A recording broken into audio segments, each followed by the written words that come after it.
बिहार में न्याय के साथ विकास की बात तो की जा रही है, लेकिन वास्तविकता इसके विपरीत है।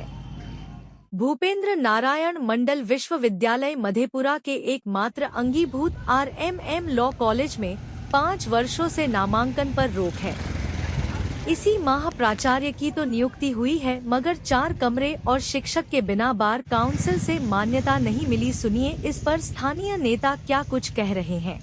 देखिए, रविनंदन मिश्र स्मारक विधि महाविद्यालय कोसी क्षेत्र के 3 जिलों सहरसा, सुपौल और मधेपुरा के इलाके में एकमात्र अंगीभूत महाविद्यालय है पिछले 4-5 सालों से। और ये महाविद्यालय जब शुरुआत हुई थी तो उसमें जो एडवोकेट्स एक्ट है उसके हिसाब से पार्ट टाइम शिक्षकों के द्वारा अध्यापन का कार्य चलाया जा रहा था। और अभी सहरसा, सुपौल, मधेपुरा के बार में अब 80% से ज़्यादा जो अधिवक्ता महोदय देखेंगे वो यहीं के पास आउट स्टूडेंट्स रहे हैं। इन वर्षों में देश के स्तर पर और बार काउंसिल ऑफ इंडिया के द्वारा जो नॉर्म्स बनाए गए उसके को ये महाविद्यालय फुलफिल नहीं करने के कारण इसकी मान्यता तत्काल रोक दी गई और इंस्पेक्शन रोक दिया गया। सबसे जो प्रमुख इसमें हर्डल है कि यहाँ परमानेंट टीचर्स का पोस्ट नहीं है और थोड़ा बिल्डिंग और इंफ्रास्ट्रक्चर का में कुछ कमियां है।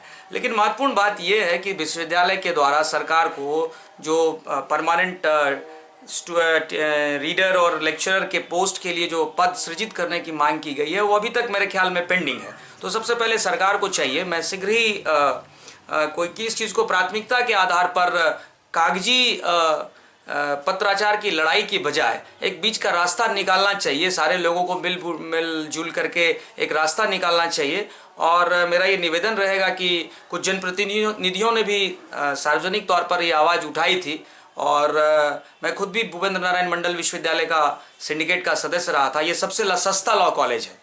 तो एक बार पहली बार सिंडिकेट में मैंने ही निवेदन किया था विश्वविद्यालय को, तो इस कॉलेज ने थोड़ा डेवलपमेंट फीस बनाया था। तो इस कॉलेज के पास जो इंटरनल रिसोर्स है वो अभी स्टूडेंट के पैसे से जो डेवलपमेंट फी में 500 या 1000 रुपया या 2 भी लेते थे वो उसी से इसका इंटरनल रिसोर्स डेवलप होता था। तो कॉलेज को आज के दिन में कोई इंटरनल रिसोर्स भी बड़ा नहीं है।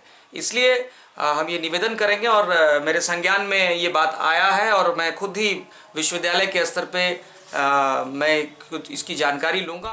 लॉ कॉलेज जो अभी 3 साल से बंद है, इस पर मैं कहना चाहूँगी कि कोसी का इलाका है और कोसी के इलाका से बच्चे और बच्चियाँ लॉ का डिग्री लेकर बाहर जाते थे। लेकिन आज 3 साल से ये महाविद्यालय बंद है और इसलिए बंद है कि इस महाविद्यालय में 5 कमरे की कमी है। सरकार से मांग करती हूँ कि आप लॉ कॉलेज सहरसा को पद स्वीकृत करने का आदेश दें ताकि गरीब गुरुआ के जो बच्चे हैं यहाँ एडमिशन लेकर वो लाभ उठा सकें। लॉ कॉलेज जगन्नाथ मिश्रा जी के पिताजी के नाम पर है और उनके जो पोता हैं अभी वो सरकार में मंत्री हैं।